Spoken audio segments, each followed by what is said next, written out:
We are friends who live on mountains. We are friends who talk good games. Today, in an extra special episode of Friends on Mountains, we're going to talk about job systems. And Jobs are the best. Yes, jobs are great in games. Jobs are necessary in real life. I wonder if the characters in games feel as good about their jobs as we do. I was kind of wondering, like, do the squires in Final Fantasy Tactics feel like at the end of the day they're happy about their wages? I squirted all day and I got paid not much for it. Probably but first, what are you playing? Still playing Trials of Mana in Final Fantasy Type 0, rather slowly. I'm, as you know, I'm working on a fighting game that I just decided to switch into a beat 'em up. So I actually spent some time this week playing River City Ransom and Teenage Mutant Ninja Turtles 2. Nice. Both of which are just delightful and would definitely recommend them to anyone who hasn't already played them. Gotta check out River City Girls. It's really cool looking. I haven't played it yet. I'm excited about that, yeah. Yeah. Sweet. So before we get into job systems, again, there's one other thing we have to talk about, and that is, what is your favorite Kirby sidekick? So your favorite sidekick from any Kirby game. Before we started this, I asked if Yellow Kirby counted, and I got a sharp no. No. He's not a sidekick. Yeah. I love Yellow Kirby, but he's like your nemesis as Kirby. He's my Kirby. He's definitely not sidekick. He's my avatar in the Kirby world. Yeah. I think my favorites are, what is his name? The sword guy. Blade Knight. Blade Knight. I love Blade Knight. I would definitely take Blade Knight along on like a road trip. Blade Knight, and expect good things. He doesn't have a face, and that scares me. He's just he's a piece of armor with legs and arms and a sword. Does Meta Knight have a face? Behind the mask, yes. Oh, but Blade Knight is just... actually, I'm okay with it. I don't think you've ever seen Full Metal Alchemist. No. It's really good anime about a pair of brothers, one of whom has been disembodied and is like haunting a suit of armor. So I have an emotional soft spot for empty suits of armor that move around and do stuff. Yeah, I would definitely take him on a road trip. I would hang out with Blade Knight. I think Grand Wheelie, all the Wheelies are definitely... I'm more inclined to kill them, eat them, and take their power. So maybe they don't want to be my buddy, but they're great sidekicks as far as I'm concerned. Sure. What about you? I got to go with Knuckle Joe. First of all, I just love the name Knuckle Joe. Yeah. And the fighter power has almost always been one of my favorites to play when I'm playing a Kirby game. So I love having a Knuckle Joe around. He's basically Ryu from Street Fighter, except he's been in a Kirby game. I don't know if I need to say more than that. He's great. He's a fun assist trophy in the Smash Brothers games. Whenever they added him as an assist trophy, that was really fun. Mm-hmm. He seems like he'd be a cool guy to like go to a party with, I think. Would you take the Wispy Woods Willow along if he was mobile and willing to be on your team? The tree? Yeah. No. No? Nah, I like him. Nah, I think Wispy Woods seems like kind of a jerk. Also, I don't understand how Wispy Woods has so much power. He doesn't. He's kind of a pushover. I mean, he's always the weak. Yeah, Wispy Woods is always the weakest boss, but nonetheless a boss. So I'm trying to think of like, he can't go anywhere. So why do you have to like go through him? Why can't you just like just walk around him? Like whatever forest Wispy Woods is in, if you're a Kirby, why couldn't you just be like, I'm gonna just fly over that? That's a bit of a general video game problem. Why walk into the dead end in the forest? Yeah. Why not skip this mountain? Okay, who would win in a fight, the Deku Tree or Wispy Woods? Deku Tree, for sure. He gets wrecked early on, but by substantially nastier forces than a Kirby. Yep. And he's kind and wise. Yeah. You're right. Wispy Woods is kind of grumpy. Yeah. See? I knew we'd come around on this. Okay, that's fair. And now that we're thinking, I just got to mention this. I love that meme of someone naming their character My Dude in Legend of Zelda Ocarina of Time, so that whenever they go talk to the Deku Tree, the Deku Tree's like, my dude, you've got to follow the path to the light. Gotta go back in time, my dude. Like, gotta go back in time. Okay, I know this wasn't where we started, but who's your Legend of Zelda sidekick? My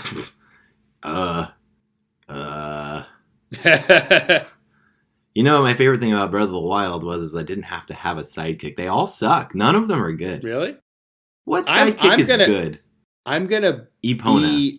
I'm gonna be a jerk and choose Navi. Actively choose as my hey, listen.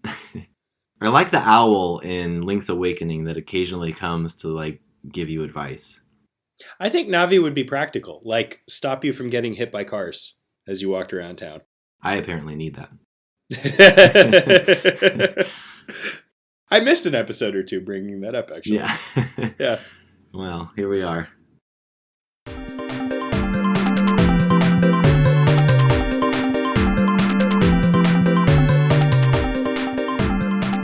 Before we get deep into the conversations about our favorite job systems or what makes a job system good, I think we have to probably define what a job system is. There's a lot of games that maybe pretend to have a job system but don't really have or I'll just say this. To us, a game with a job system is a game where you can either assign a character a job and probably like change it at any point in time during the game. Something like Final Fantasy Tactics, for example. It would not be like StarCraft, where there are units that fulfill different job classes, but are not like... It's for characters who you could at least potentially become attached to, who you're meant to become attached to, even if they're kind of empty. It's changeable, at least sometimes. And I think, for me, the important thing is it's like a package of stuff. When you choose a job, I said when we were talking earlier that it was skills, but it doesn't necessarily have to be skills. I think it's when you choose a job, there are a lot of consequences together that you get to or have to live with, as compared to some other job which has its own set of consequences that you get to or have to live. Lots of them. Yes. That progress over time, ideally. Yes. And for games like Stardew Valley or Animal Crossing, those are not job systems. That is just a function of gameplay. Yeah. You do things for your neighbors. You till it's your too farm. Organic. It's not. Yeah. It's too organic, and the effect is too weak. Yeah. Exactly. Cool. Yeah. So with that said, what should we start with? Should we start with the best? The best in job systems? Yes. Let's start with the best in job systems. I'm going to nominate Final Fantasy Tactics. Is my favorite. This will be a short podcast. I agree. It is the greatest job system, just for raw satisfaction, like time spent, and payoff when you actually dig into the job system. There are a lot of games that offer the same options or a similar plate of options, but there aren't a lot of consequences and there's not a lot of play to be had switching. Yeah, the one thing, I mean, the thing that I love and the thing that I hate about the Final Fantasy Tactics job system is how easy it is to break the game if you develop a class or to develop a group of calculators, give them the infinite jump ability, have them jump onto something that nobody else can reach, and then just and then have them just sit there and accumulate for job points for like 2 hours, master the calculator class for your entire squad in one battle, and then just spam holy for the rest of the game and kill everything in almost every battle. To be fair, it's an eminently breakable game. We didn't figure out how to break a lot of games organically with no friends and no guides, but we figured out how to break Final Fantasy Tactics very quickly, like well before calculators, using the Squire to accumulate, like massively over-leveling early on in the game without really having to fight a lot of battles, and mastering all the early classes by doing so. Like that itself was pretty game-breaking. Yeah. I think this actually, it's a bit of a tangent, but this highlights a limitation of JRPGs that's not true of some other more competitive systems. The JRPGs tend to be breakable because they don't get refined by the people who play them. This is in sharp comparison to competitive board gamey kind of games like Magic the Gathering, that whenever there is such a breaking thing, people find it, they talk about it, and the community refines it in like a subsequent revision. Mm-hmm. And so there's a lot of evolution and rebalancing. It's always been a problem with JRPGs.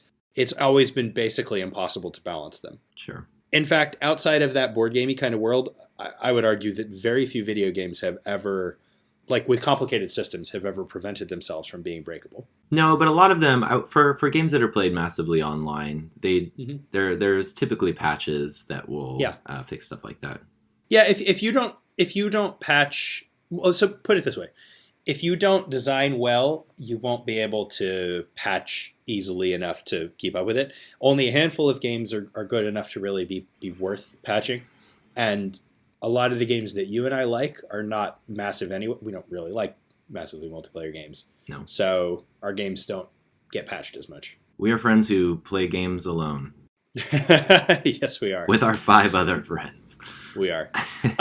But the good things about Tactics, I feel like a big part of what made it so rewarding to explore the job system in Final Fantasy Tactics and not some other games was the complexity of the gameplay itself and the fact that you really needed a lot of different characters. They did a very good job rewarding diversity. More on that when we talk about Tactics Advance.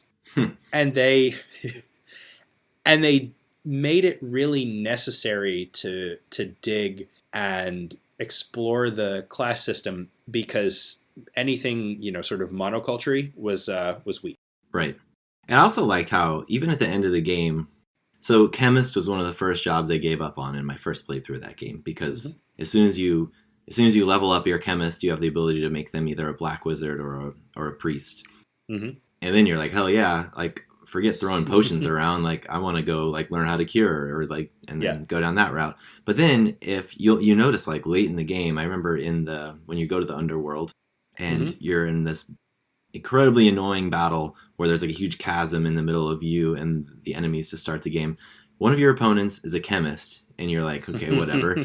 And then he pulls out a rifle or no, pistol. I don't know. It was a gun and just starts picking off your team from across the battle. From across the battle, and there's seemingly no limit on the range of that weapon. You're like, oh my god! I had no idea chemists could use a gun. I thought they were only using baby knives and throwing X potions around the battle. I mean, it's arguably the most important class to fully develop because of auto potion. Yeah, you really don't often have a strong case for having something else in that ability slot rather than auto potion. Or at least it would be unlikely that you would play 5 people and no auto potion. It's incredibly useful. Yeah, I mean, they did a great job making seemingly innocent things really necessary later on in the game. They did a great job making some of the really elite classes worth using, but only worth using in some overpower specialty cases. They made a lot of really nice interactions between the classes. It's huge fun to play a mediator with almost any other group. Their status effect skills really change a lot about the battle. The one thing that I didn't like about... I really wanted the Dragoon class to be cool. And it was fun to master the Dragoon class because if you gave other people on your team their ability to scale cliffs more easily, it was a lot of fun. But the jump ability didn't end up actually ever really being that good because your guy would jump and then it was very unlikely that they would come down in time for the enemy to still be where they were supposed to come down, unless you paired them with the time mage and freeze them. Yeah, exactly. So that's a great interaction. But it's hard to thing. Use though. Yeah, I think the more specialized the job class, the more dependent they are on you building your team around them by using complementary job skills. So maybe me saying that is actually actually works in favor of why the job system is so great, because like any real world application, it's very hard to do something with just one person. Yeah. Jobs. We've talked about the best. To pick from the rest, how do you feel about Final Fantasy V's job system? You have a much greater fondness of it than I do, having played it pretty recently. I remember it being fun, and then I remember that the first time I played through, I didn't use the blue mage enough and missed out on the opportunity to get a lot of really good blue mage skills. I didn't either, actually. Yeah. In fact, I tried a little bit and then gave up on purpose. It wasn't worth the effort. Yeah, it's kind of like a love-hate thing with that, because you have to use it a lot in order to get the good things, unless you have a guide and I'm going to turn it on for 5 battles in this dungeon until I run into so-and-so monster. And then, but if you're playing it more organically, then it's one of those jobs that's just really hard to master. I found I love it more, but I still have a love-hate with it, with the job system in Final Fantasy V. I found that it had all the card collector's joy of that Final Fantasy Tactics did of exploring the job system and mastering things and collecting everything, but almost none of the like deployment gameplay joy that Tactics did, because it kind of didn't matter what jobs you were. You still just burned through your attacks for the most part. And if you were going like deep into the job system, you were searching for a couple of power combos that still basically boiled down to a lot of attacks. So again, I think that was too much job system for what Final Fantasy generally is, which is just a very straightforward location-free fight between some people on the left and some people on the right. I really think that a good job system needs the complexity of the game to be worth it. A game that I actually now really wish had a job system, like was expanded in the direction of a job system, is StarCraft. StarCraft is complex enough for this to really be worthwhile. And the limited amount of like upgrading and heroing and stuff like that felt like a step in this direction, and I could have taken more. I'm given to understand that I might have enjoyed Warcraft 3 a lot for this reason, because the hero characters were a further expansion in that direction. But I really could have seen like a lot more. Yeah, actually, that's a good point. I played a lot of Warcraft 3 for a while, and it was like it was really just the heroes that had any sort of job expansion, but you could play the same hero like several different ways depending on like your team makeup or anything like that. I never really considered it a job system so much because it wasn't really interchangeable or anything, kind of how we described earlier. I think job systems are less a quality of RPGs and more a very special case of good choice systems in strategy games generally. Like, the job system is more possible from a strategy game standpoint than it is from an RPG standpoint. Yeah. So I think Final Fantasy III had somewhat of a similar job system as Final Fantasy V, but they had this mechanic that I think is cool from the perspective of like, oh, this is like, feels more realistic, for lack of a better word, but also very frustrating if you're in the middle of a dungeon and you realize you have taken the wrong jobs into that dungeon. Is that anytime you want to change your job class, you're the character that changed jobs will operate at like half strength in battle for a set number of battles. That's a good mechanic, yeah. Yeah, so it's like I wouldn't walk into a job tomorrow as a like computer programmer and operate at 100% at that. That would take years. Poor example, but like I mean it's an excellent example. I'm trying to be an artist as well as a programmer now, and it's going to take me a couple of years to not suck at that. Yeah. Operating at half strength for sure. So you can't go from white wizard to monk and just because you're level 50 doesn't mean you're going to be automatically level 50 at monk. Although, class. As another side note, a friend of the podcast, Avi, likes to point out to me sometimes that mastery is transferable. Like, if you master something, you are much more likely to be able to master other things. So I would actually like to take that back into the video game world and say that mechanic would work well with an additional mechanic where the more you've progressed deeply into something or a couple of things generally, the faster you'll catch up on other stuff.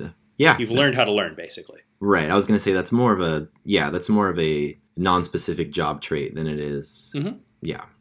I think basically I would attach, if I were designing a job system, I would penalize people for switching jobs, but I would also have learning rate as a stat for characters, and learning rate would go up not by learning things, but by mastering things. So basically, like every time you master a job, your learning rate would go up. Would you separate the physical from the magical? Like, would you have different learning curve for? So if your character had mastered 2 magic focused job classes and then switched to a fighter job class, would you still grant them? For me, that depends on the theme of the game. If the game means to separate them into really very different things, then sure. But if they're distinct but not really thematically distinct, like we're putting the differences on them rather than the game saying these are like completely alien to each other, then I think no. I think learning is learning. And people in games, as in real life, really can jump pretty far from it. Yeah. Or I might make a matrix of compatibilities. That makes sense. What is too much? Is it possible to have too many job options in a game? Even Tactics had 2 or 3 too many jobs. I'm so excited now to play the early Ogre Battle games. As part of our research for this, we finally took a look at some of the Ogre Battle Tactics games. And holy crap, they look awesome. 12 Yeah. playable characters, 60 jobs. I think I'm going to love 60 jobs, but I also think I'm going to conclude that that's like 25 to 35 jobs too much. Right. Because, again, it's not really thematic depth that limits your number of jobs. You could make up names and pictures for like 150 different jobs. It's strategic complexity. You basically need to have reasons to choose from among those 60 different things. And it's very rare that there's a game, and even rarer that there's a game that's like really worth playing and learning, that has 60 different choice paths, like 60 really different necessary scenarios and specialties and like themes and ideas. So actually, I need to pause this real quick on this. So I'm looking up I actually have a thing up of the Ogre Battle. This is at least for March of the Black Queen. So when it says like 60 job classes or whatever, it's more of a tree. So if you have a fighter to start, they can branch into samurai or knight. And then from there, they can master samurai or knight. You have a tree that you go down for the fighter. You start as an Amazon. I don't know what that means. You have a tree that you can go down as an Amazon. So you start. Also, you can have a dragon, and your dragon can evolve. Are you basically saying dragons. that different like races or broad character classes each have their own job tree? Yeah. So I'm saying there's 10 holy jobs that you can start as, and then you can evolve. So, but it's not as if at any point you can open up a wheel like in Final Fantasy Tactics and be like, Ramza is now spins the wheel chemist. Right. It's if you start with a fighter, you can either go down the samurai or knight tree, and like that's what you're kind of stuck to. So it actually a lot of sounds more customization. like it sounds more like Western tabletop RPGs, which I actually think have really good job systems. Again, because of the complexity of the task, you don't get to switch so often in like a Dungeons and Dragons game, but you have a huge amount of useful choice about what kind of person you are and what kind of person you become over time. And it works because you have a lot to do. Like you have almost a real life imagination's worth of scenarios to work inside. But yeah, I think in any case, there'd be a huge amount of overlap. Those 60 jobs, even if they're broken up that way, are going to have a lot of overlap. The D&D jobs have a lot of overlap. The tactics jobs don't have a lot of overlap, but they definitely have a couple of like waste options. Sure. And again, I think it's just a complexity thing. There's a limit on how many reasonable choices you can make within a bounded context of one game. Yeah, this Ogre Battle job system is actually reminds me of the battle system in Trials of Mana or Seiken Densetsu 3 if you were Japanese and played that before it was released in the States. So what happens is there's 6 characters, you can have 3 and you choose 3 to make your party out of, and then the game starts, but they all have different jobs. Like one of them is your standard like dark magic user, one of them is your standard like fighter, monk, like healer type, whatever. From there, so that's like their neutral job, if you will. And then at certain points of the game, you can choose to either have their job class change in a light or dark direction. So for the fighter, for example, if you job level up twice in the light direction, you become a paladin. If you level up twice from the dark direction, you become, I don't know, like a black knight or dark knight, whatever it is. And then there's like 2 middle classes where if you go light the first time, dark the second time, dark the first time, light the second time, there's like a variation. So there's light, dark, and then there's dark and dark light at the end. I don't know. That part, it sounds a little confusing, but it ends up becoming this tree. And so I read into it a little bit. I wanted to play the game blind as much as I could, but it turns out SNES games do a horrible job of explaining like almost anything to you in the game. So I had to like do a little bit of research to figure out like, I was like, I don't even know what this means. Like it told me what I could level up into, but it didn't say like what the difference between those 2 classes were other than the name of them. So I was like, I don't know. This is like, I need to learn something about this. But I do like that some people have gone like way too meta with this and like figured out like how to super maximize things. I don't think that you probably need to do that to enjoy having fun with the game, but it was nice to learn that like even though the game only has 6 characters, each character has 4 different ultimate paths they can go down. So you could play the game any number of ways. I think you don't need to super maximize as a player. But this suggests that you do need to super maximize as a designer. You need to spec out the limits of what people might do with your job system. Look for breaking things and look for like ultimately unfun options and prune them. And not prune them just by saying, oh, it's banned. Prune them thematically, like find a reason why this isn't in the game anymore or why this one needs to be, reduced or something like that. Yeah. It also suggests to me there's a lot of power in a multi-dimensional job system. We kind of in the now indefinitely paused game that you and I have been working on, Secret Salsa, the reluctant chef or like happy chef, reluctant adventurer game. We thought about having multi-dimensional jobs in the sense that you have a job in the kitchen and you have a job like out on the road as an adventurer, and you could get a lot out of making those things interact. You are a chopper. That's, fairly closely associated with like agility skills and fighting skills. It's a terrible fit for magic if you're an adventurer. Like those two things don't go that well together.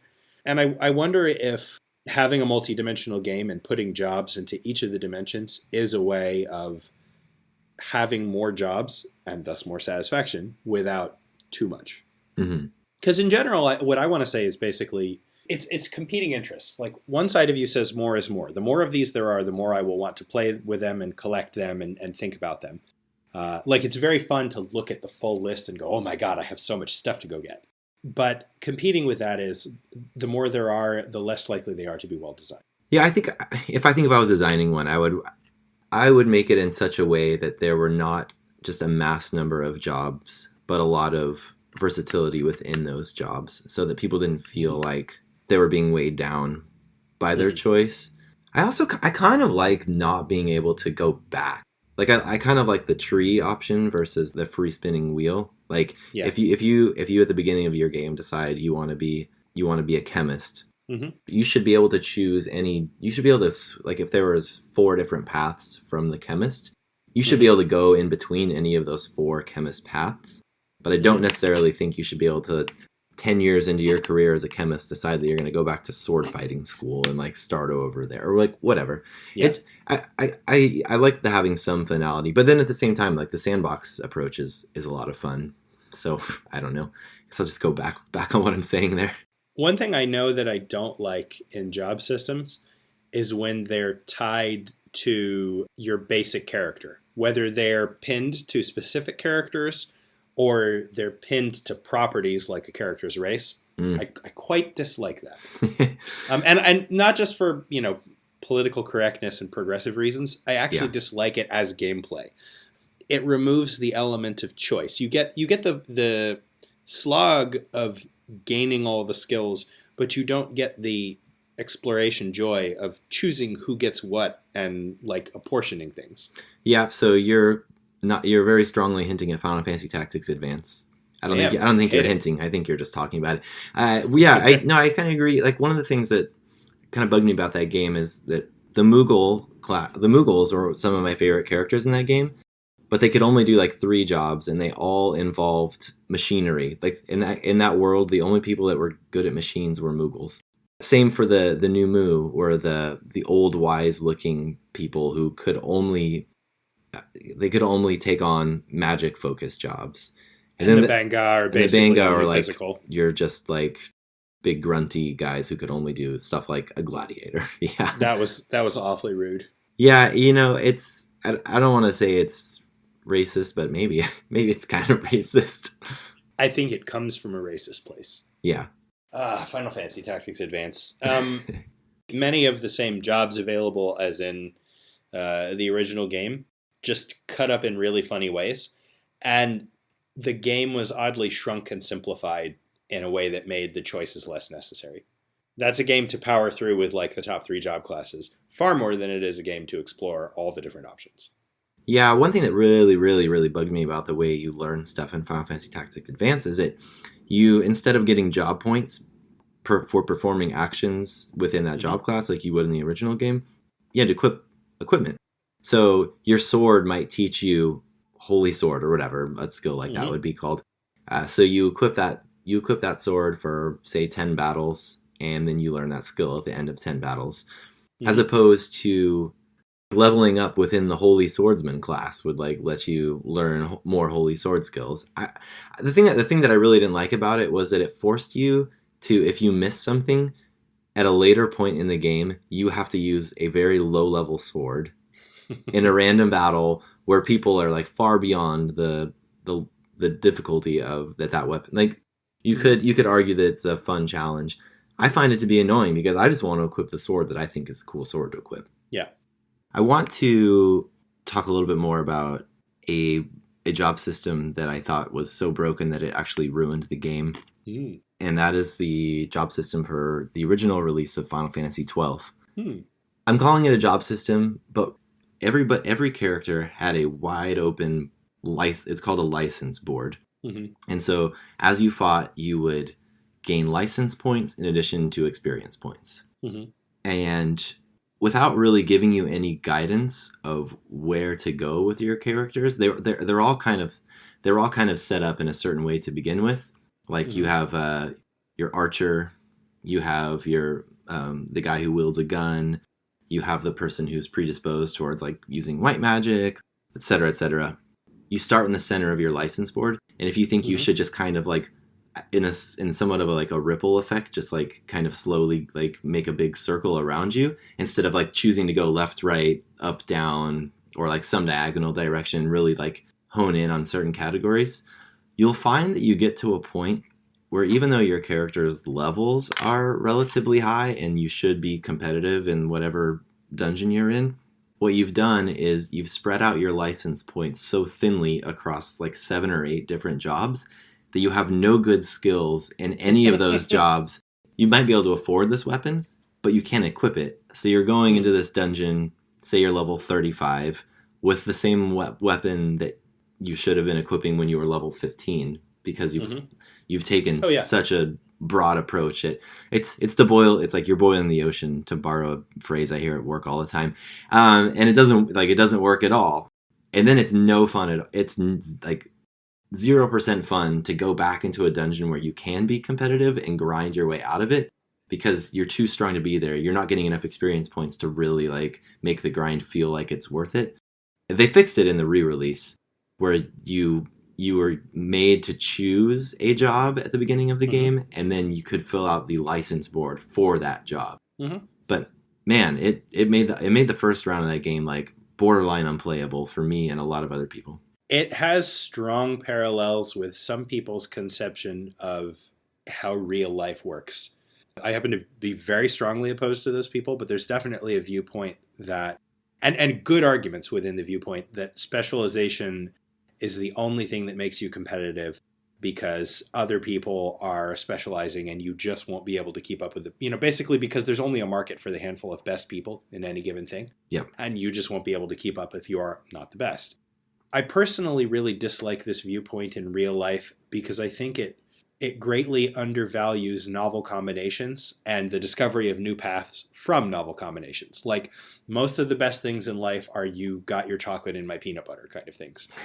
Or, you're a chef by day and a comic by night. You're the funniest chef on earth.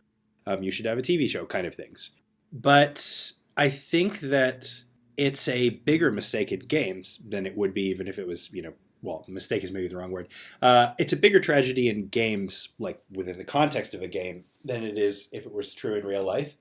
Because, again, a well-designed game is meant to reward choice. It's not meant to harshly punish exploration. It's basically like the worst games on earth ask you to make one choice early on and then kill you if it's wrong an hour later, 2 hours later, 17 hours later. If a game is going to kill you for making the wrong choice, in order to be fun, it should do so quickly. If a game is not going to kill you immediately for making the wrong choice, it should do its best to make that choice either fun, rewarding, or recoverable. Otherwise, the feedback loop is too long, too real, too unpleasant, and yeah, like I absolutely wouldn't play a game that took 15 hours to tell you that something you did was subtly but deeply wrong. Right. Ugh. Yeah. That's the worst. No, I cannot think of a job system I like less than the original Final Fantasy XII. Yeah. So I guess even then, the thing that I would learn from that would be continue to try to find situations where the generalist is rewarded. and also punish people out of exploration a little bit. Like that's a system that should have had a mechanism to punish. If it didn't want you to explore, it should have told you that quickly. When you switch jobs, you should have had that penalty. You should have found out in Dungeon 2 or 3, not Dungeon 17, that it wasn't cutting it to split your time. Right. I mean, it's all well and good if they want to encourage specialty, but they have to give you feedback. Right. Yeah. Maybe I was just so good at the early stages that I didn't even need that feedback. Probably not. It's probably not what the case was. I think I'm kind of tapped on job system knowledge at this point. I think I'm kind of tapped on job system knowledge too. That's all that can be said about job systems. So again, do characters like their jobs or not? I think low-level characters are always portrayed as plucky people who want to advance. They're go-getters.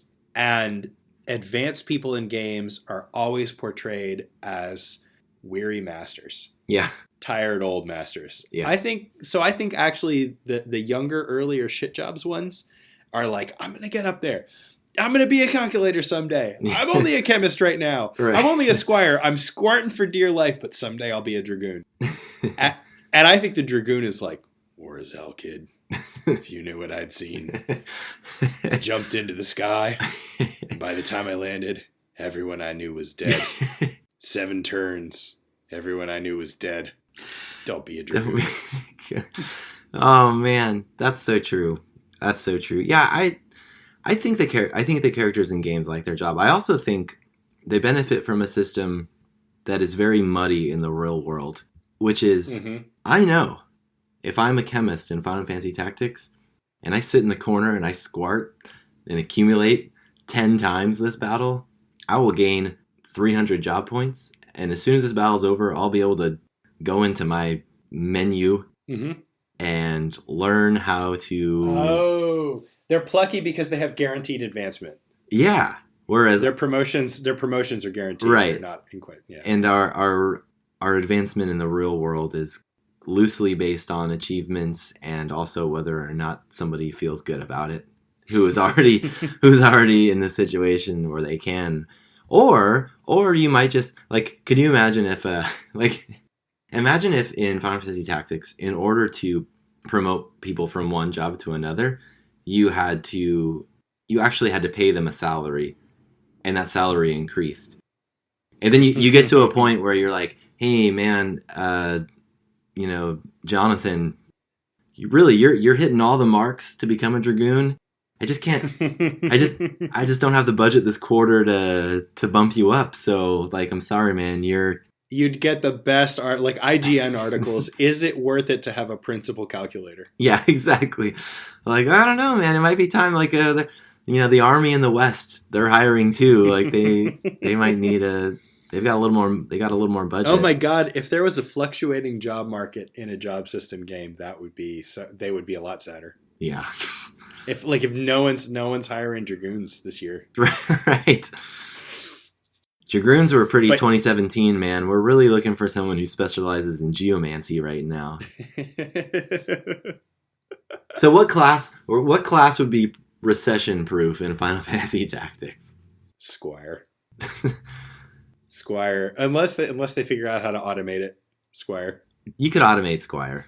You could definitely automate Squire. You can hold down a controller and automate Squire. I think that calculator is the recession-proof. You always want a calculator. They're basically the developers of the Final Fantasy Tactics army.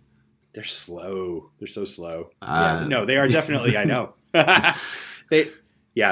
Well, let me put it this way. They're recession-proof until it gets real bad, and then they're too fancy. Yeah, because they would definitely, if it was even a little bit realistic, they would be the most expensive class to employ. They are one of the most expensive classes to master. I think priests and wizards are pretty recession-proof in the tactics world. Yeah, you need to have that magic. It's always something you can fall back on. Everyone needs a healer, particularly the healer. Everyone needs a healer. Yeah. And that is really the only core healer class in the entire game. Right. It's them and chemists. Yeah, I think the first to lose their jobs are the summoners. Like the summoner, it looks cool. But is it really that much different than casting Thunder 4? Yeah. Samurai are pretty expensive too. Yeah. Samurai needs a $250,000 Stradivarius violin to perform. And Ninja is throwing stuff, just throwing stuff away. Yeah, that's so their spend is bad. I hate a little bit that we've done this, but it was the natural progression for this conversation. I think we need to end this before I get too sad about like my next playthrough of Final Fantasy Tactics. Yep. All right. We have been the friends who live on mountains. We are the friends who talked about job systems. Thank you for listening.